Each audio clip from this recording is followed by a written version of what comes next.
I spent 18 months building a small farm produce store. With my own money, trusting my parents' promise. The week before opening day, they handed it over to my brother. I didn't fight. I didn't cry. I just walked away. 3 weeks later, they were calling me in a panic. Hi, I'm Lisa. I'm 35. I work as a retail manager in Omaha, Nebraska. Not exactly big money, but I made enough to save if I skipped every vacation, picked up every extra shift, said no to takeout so many times I started dreaming about fresh local corn on the cob. All of it went toward that little store selling Nebraska farm veggies, fruits, organic stuff straight from nearby fields. Not some roadside stand, a real shop with coolers, displays, signs, lighting that made everything look crisp and inviting. It was my backup plan. Condo prices in Omaha had me laughing out of that dream years ago. So when my parents offered space on their land, I thought, why not? You'll always have a place here, my mom said. This is for your future. I believed her. I put everything into it. Weekends scouting suppliers, evenings setting up shelves, lunch breaks signing papers with contractors. I picked the crates, the price tags, even the chalkboard for daily specials. I pictured mornings opening the door, the smell of fresh produce, customers chatting about the weather while grabbing tomatoes. It wasn't just a store. It was my fresh start. Then the week before opening, my dad handed me back the spare key and said 6 words that still feel like a slap. Your brother needs it more than you. No heads up. No talk. Just that. I looked at my mom. She gave that thin, stretched smile. She always pulls when she knows it's messed up but wants points for staying calm. You'll be fine, Lisa. You're young. No husband, no babies yet. Brandon's starting his family. He needs the stability right now. Brandon stood behind them, arms crossed, not even trying to look sorry. You weren't even paying rent on the land, he said with a shrug. I actually laughed. Not because anything was funny. Because the whole thing was so ridiculous I didn't have another reaction ready. I paid for the whole store. Every shelf, every cooler, every initial stock order. I didn't just help, I built it. And now they were acting like I'd been squatting and wasting their air. I wanted to yell, point out every dollar, every hour, every detail I chose because it was supposed to be mine. But I didn't. I grabbed my keys, said 0 words, and drove off. They were waiting for the blow-up, the argument, something they could argue back against. I gave them nothing. Just silence. And 3 weeks later, the phone started ringing.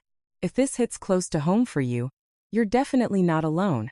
Smash that like button if you've ever felt this kind of family twist. Drop your own story, or what you do in the comments. I read every single one, and subscribe with the bell on so you don't miss how it all fell apart. Thanks for watching. It started with a simple idea in Omaha. For 18 months, I scraped together every dollar, working double shifts at the retail store downtown, managing stock and dealing with endless customer lines. I cut out movies, coffee runs, and even basic groceries, opting for cheap staples like rice and beans to hit my goal of $20,000 in savings. That money covered permits, equipment, and initial inventory for the farm produce store on my parents' land, just outside the city, where cornfields stretch for miles and local farmers drop off fresh hauls daily. I handled everything from sketching layouts on napkins to meeting suppliers at dawn markets. One guy from a nearby organic farm became my go-to for tomatoes and squash, promising steady deliveries at fair prices. I installed coolers myself, testing them for hours to ensure they kept greens crisp without freezing edges. The displays were wooden crates I sanded and stained, aiming for that rustic Midwest vibe that draws in families looking for homegrown over supermarket stuff. Even the signage I designed with bold letters reading "Fresh from Nebraska Fields" to stand out on the quiet road. Near the end, my dad stepped in, saying he could handle final setups to cut costs. He swapped my reliable suppliers for his church buddy Tom, who claimed experience in bulk produce but charged half the rate. I argued it was risky, pointing out potential quality drops that could spoil batches fast in Nebraska's humid summers. He brushed it off. These guys know their stuff. Lisa, why throw money away on fancy deals? So I let him, thinking I'd be the one fixing any glitches since it was my operation. All along, my parents encouraged it. My mom would call during breaks saying how proud she was of my drive. "This stores your investment in stability," she said, over Sunday calls. My dad nodded along, adding, "It'll always be there for you no matter what." Their words kept me going through late nights stocking shelves and early mornings balancing books. Deep down, though, I sensed the favoritism that had always lingered. From childhood, my brother Brandon got the easy pass. When we were kids, if toys broke or chores skipped, I took the blame as the older one. "Rachel, you're responsible," my mom would say, expecting me to set examples while he slid by with smiles. One summer, I saved from a part-time gig at a local diner aiming for a used bike. 2 weeks before buying, Brandon wrecked his skateboard, and my parents dipped into my jar to replace it. "He needs to get around for school," they explained, without asking me first. I swallowed it back then, hoping hard work would even things out someday. Brandon never acknowledged the help either. He borrowed my notes in high school, skipped payments on shared phone bills, and once even used my credit card for gas without asking, leaving me to cover overdrafts. No thanks, just that casual entitlement like it was owed. But I kept quiet, being the reliable one fixing messes to keep peace. This store felt different. A real chance to break the pattern. I envisioned unlocking the door each day, arranging baskets of apples and peppers, chatting with regulars about recipes or weather forecasts. The space would have my touch with string lights over the entrance, and a small counter for samples. It represented independence away from shared walls and family dynamics that always tilted his way. As opening week neared, I packed my office supplies, ready to manage daily ops full-time.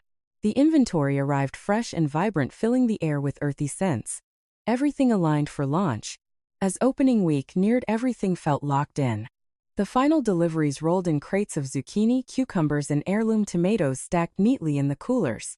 I ran last-minute checks, wiping down surfaces, double-checking the register system, and hanging the open sign I'd painted myself.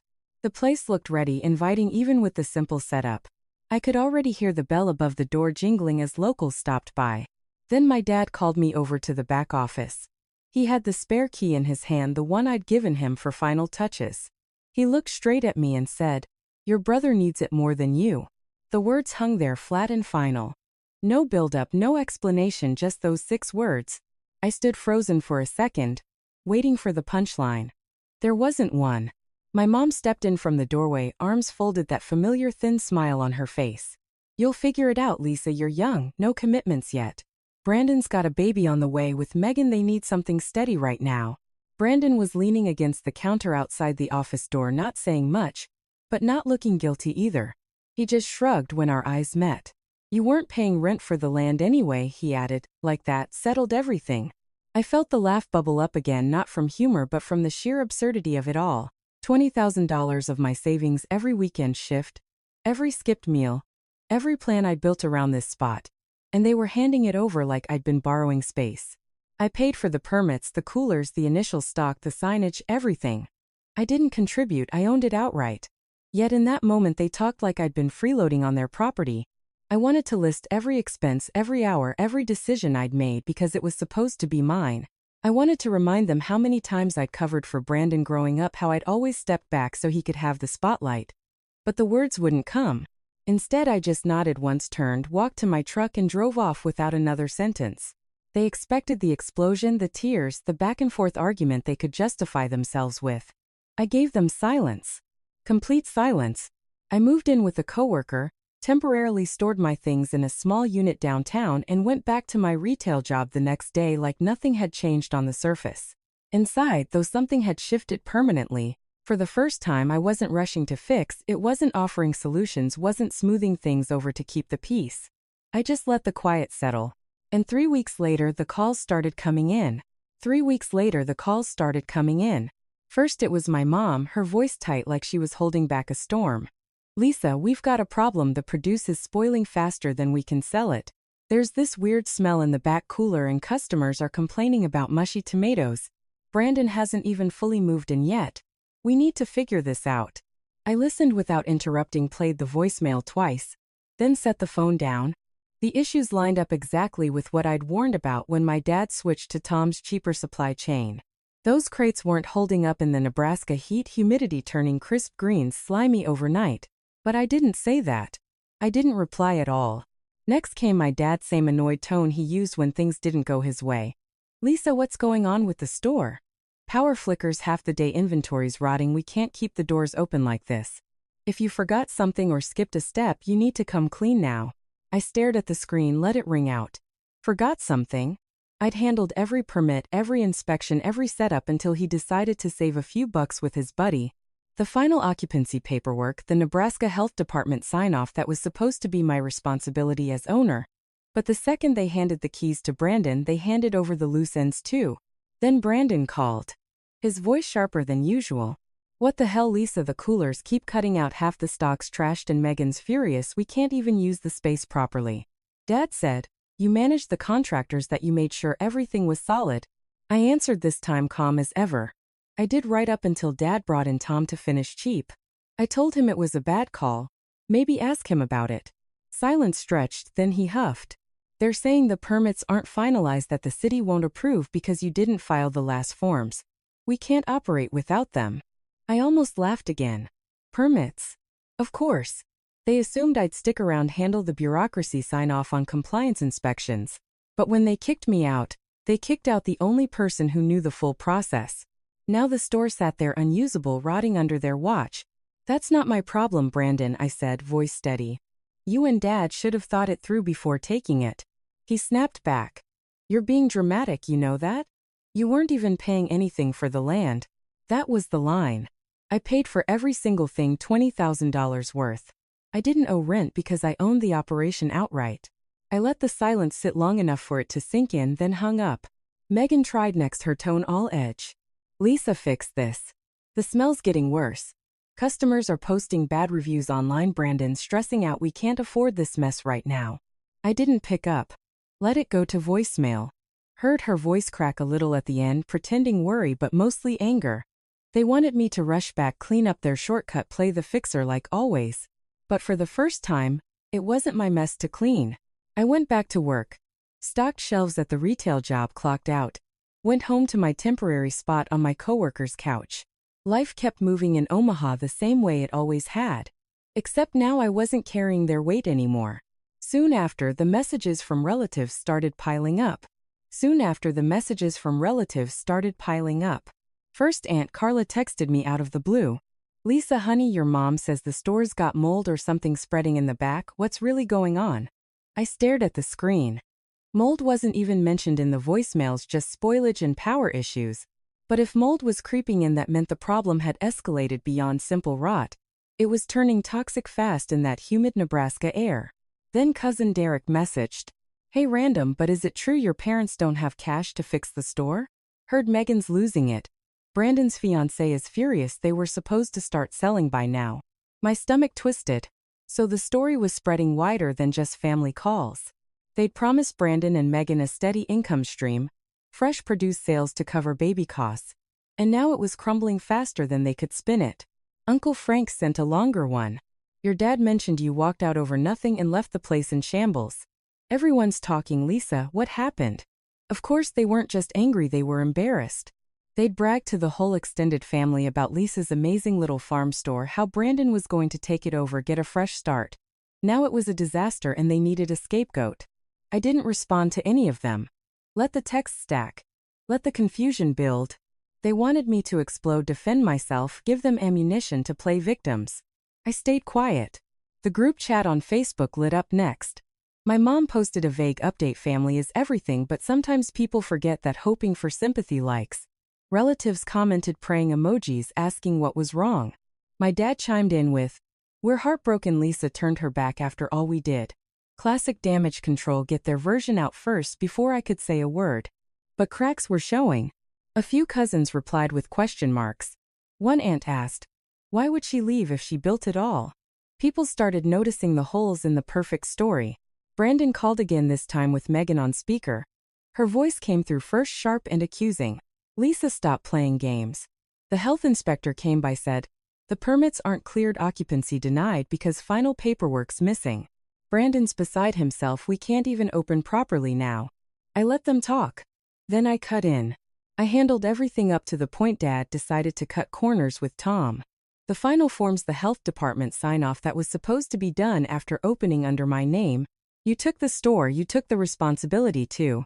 Megan laughed bitterly. "Oh, come on, you're so smug about this, aren't you?" "No," I said honestly. "I just think you all should have checked the details before deciding I didn't matter." Brandon jumped in.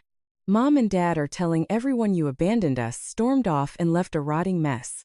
People are talking, Lisa. Let them talk. I replied. He scoffed. You're unbelievable, selfish as hell. Goodbye, Brandon. I hung up. Waited for the usual guilt to creep in. It didn't. Just a quiet calm, because the more they pushed their version, the more questions others would ask. And those questions wouldn't like the answers. A week later, Dorothy contacted me. My phone rang early one morning, her name lighting up the screen. I picked up on the second ring. Lisa, sweetheart, she said, voice warm but firm, like she'd already made up her mind about something. I just had a long talk with your mother. Her version of events didn't sit right with me. I exhaled slowly. Let me guess, she told you. I stormed off over nothing, left the store half done, and now poor Brandon and Megan have no income coming in.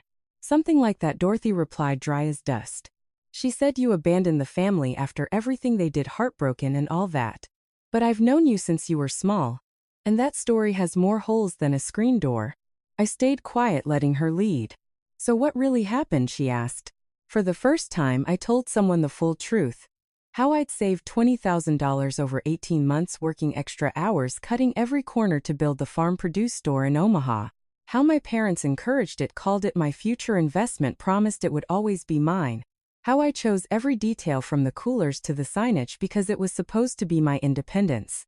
And how the moment it was ready, they handed the keys to Brandon like it had been the plan all along. Dorothy didn't interrupt once. When I finished, she took a measured breath. That's low, she said simply. Real low. Yeah, I muttered. She paused, then added something I didn't expect. You should join the family video call this weekend. Everyone's getting on Zoom, your aunts, uncles, cousins, Brandon, Megan, your parents. I think it's time they heard your side straight from you. I hesitated. Not out of fear, I wasn't scared of them anymore. But putting the truth on display in front of the whole family, that was different. It meant vulnerability I hadn't allowed myself in years. Grandma, I don't know if I want to stir everything up again. I'm not asking you to start a fight, she cut in gently. I'm asking you to let them dig their own hole. Show up, be calm, speak facts. The rest will sort itself. I considered it. Pictured the awkward Zoom grid, faces frozen in surprise. Then I smiled to myself. Okay, I said. I'll be there. The call was set for Sunday evening. I showed up 10 minutes late on purpose, logged in from my coworker's spare room with the door closed for privacy. The grid filled in slowly, relatives I hadn't spoken to in months popping up one by one. Aunt Carla, cousin Derek, Uncle Frank, my parents, Brandon, Megan, all there. Tension was thick even through screens. Small talk dragged, awkward questions about weather in Omaha, work at the retail job, anything but the store. Then Dorothy cleared her throat, set her coffee down, and said, So Brandon, how's the new produce store coming along? Silence hit like a dropped pin. Brandon's jaw tightened. My dad jumped in quick. Still working through a few minor issues, nothing major. Oh, Dorothy raised an eyebrow. What kind of issues exactly? Brandon shot my dad a look, but Thomas cleared his throat. Just some inventory problems, cooling glitches. Temporary setbacks. I pressed my lips together to keep from reacting. Dorothy turned to me on screen. Lisa dear, didn't you handle most of the setup on that store? Every face shifted toward my box. I took a slow breath before answering. I did, right up until Dad decided to switch suppliers to save money. I warned him. Tom's deals were too cheap, quality would suffer in this heat. But he went ahead anyway. The silence that followed was heavy enough to hear breathing. Aunt Carla leaned closer to her camera. Wait, you paid for all of it? Yes, I said evenly. Every permit, every cooler, every initial stock order. $20,000 of my savings. Cousin Derek muttered unbelievable under his breath.